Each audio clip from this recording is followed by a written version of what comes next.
એ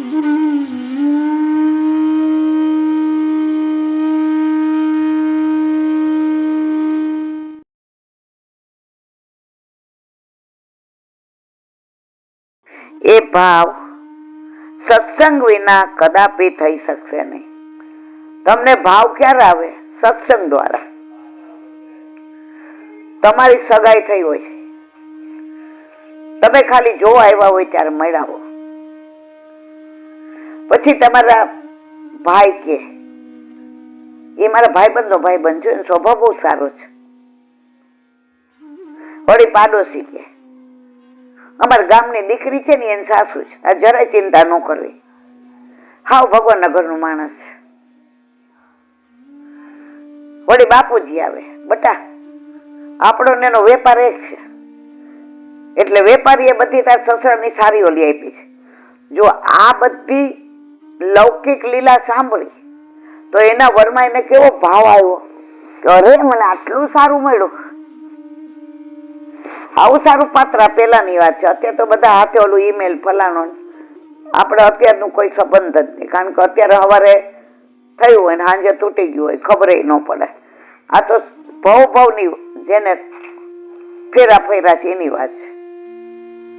તો સત્સંગ વિના ઠાકોરજીમાં ભાવ ના આવે. રોજ પ્રભુની લીલાની વાતો કરીએ,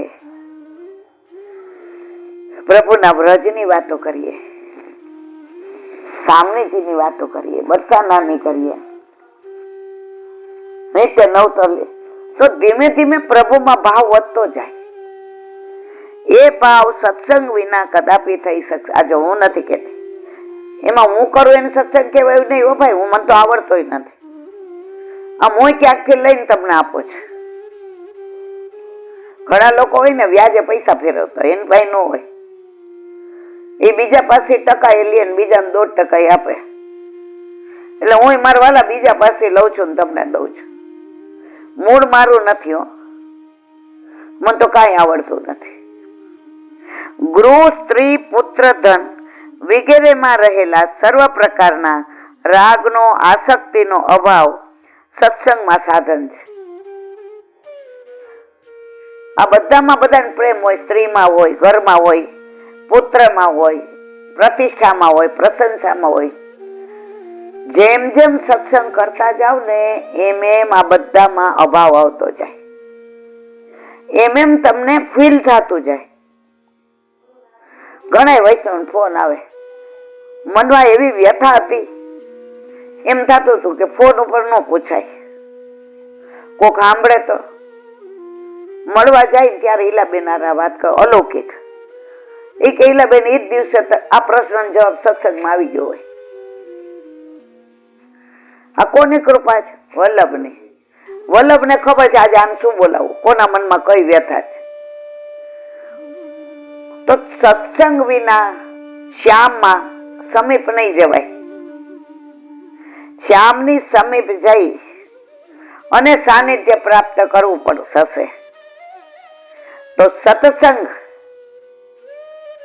શ્યામનો જ કરવો પડશે, શ્યામાનો જ કરવો પડશે. સામગ્રીનો, શ્રૃંગારનો, મારા વાલા, તો જ સત્સંગ દ્વારા જ તમને, મને, આપણને બધાને પ્રભુમાં ભાવ વધશે. મારોય ભાવ વધ્યો હોય એનું કારણ મને આ બધાનો, ભગવદીયનો, વલ્લભકુળનો ખાસ સત્સંગ મળ્યો છે. વ્રજવાસીનો. વ્રજમાં જઈએ અને કોઈક વ્રજવાસી એવા મળી જાય. આપણે દેહકુંડ ઉપર ગયા હતા, ખબર છે? આ બાજુ પછી ઊંચો ગામ છે લલિતાજીનું. ત્યાં ઓલા કાકા કેટલું જાણતા હતા, શાસ્ત્રીજી હતા. અને એને 1 કલાક પછી આપણે કે તમારે જેને જાવ હોય જાવ. આપણી ગાડી જુદી હતી, 5-6 કે બધાને કે તમારે બેસવું છે ને તમે બધા જાઓ, અમે અમારું વાહન ભાડે કરીને. એને કલાક કેવો વ્રજનો સત્સંગ કર્યો. તો આ બધા દ્વારા મને મળ્યું. એ હું વાટું છું, મારી પાસે છે કઈ નારદજીનો ઉપદેશ ચાલે છે. કોને? વ્યાસજીને. કે તમને આટલી વ્યથા કેમ છે? તમે ક્યાં ભૂલ કરી છે?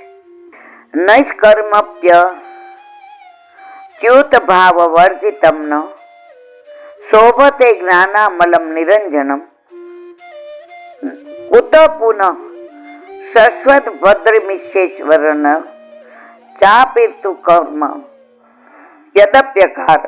અર્થ: કર્મના ફળની ઈચ્છા રાખ્યા વગરનું કાંઈ પણ જ્ઞાન જો ભગવાનમાં ભાવ રાખ્યા વગરનું હોય તો સારું લાગતું નથી. ભલે તમે કઈ ફળની આશા નથી રાખતા, પણ ભગવાનમાં ભાવ રાખ્યા વિનાનું બોલો એ સારું ન લાગે.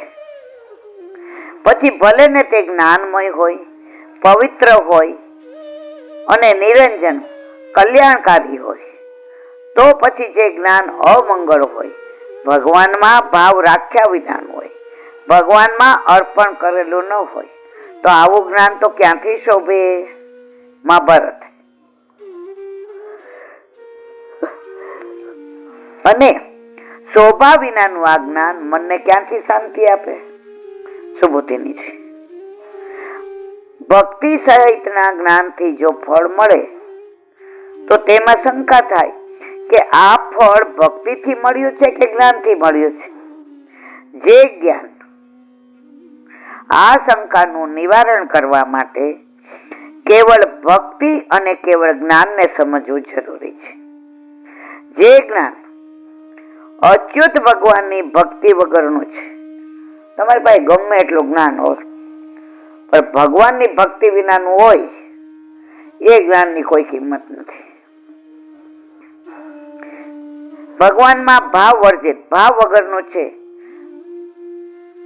પછી તે જ્ઞાન સાંખ્ય જ્ઞાન હોય, વૈદિક જ્ઞાન હોય, તો પણ ભક્તિથી શોભતું ન હોવાથી, ભક્તિ વગરનું હોવાથી તે જ્ઞાન શોભતું નથી. જ્ઞાનની શોભાથી જ્ઞાનીની શોભા થાય છે. એટલે કે જ્ઞાન ભગવાનના ભાવ વાળું હોય તો જ જ્ઞાનીના મનને શાંતિ થાય. જો જ્ઞાનીઓને જલ્દી ભગવાન નથી મળતા, કેટલાય તપ કરવા પડે. આપણે પ્યોર કાઠિયાવાડી કહેવાય, ભોળાના ભગવાન. આજે એક વાર્તા સરસ સાંભળી, સાચી, 200 વર્ષ પહેલાની. કાલે અનુકૂળતા આવશે, ઠાકોરજી કૃપા કરશે, જીવતા રાખશે કાલે. કે ભાવ હોય ને તો ભગવાન મળે છે, જ્ઞાનથી નથી મળતા. પણ જ્ઞાનની સાથે ભાવ હોય તો વળી ઉત્તમ. તેના અજ્ઞાનની નિવૃત્તિ થવાથી પણ તેની શોભા વધે છે. એટલે કે તેની મનને શાંતિ થાય છે. જેવી રીતે દીપક પ્રગટાવવાથી ઘરનું અંધારું દૂર થાય અને પ્રકાશ થાય, તેવી જ રીતે જ્ઞાનથી અજ્ઞાનનો નાશ થાય. અજ્ઞાનતિમિરાંધસ્ય જ્ઞાનાંજલ શલાકયા ચક્ષુરુન્મિલિતમ યેન તસ્મૈ શ્રી ગુરુવે નમઃ. મંગળાચરણ યાદ કરો.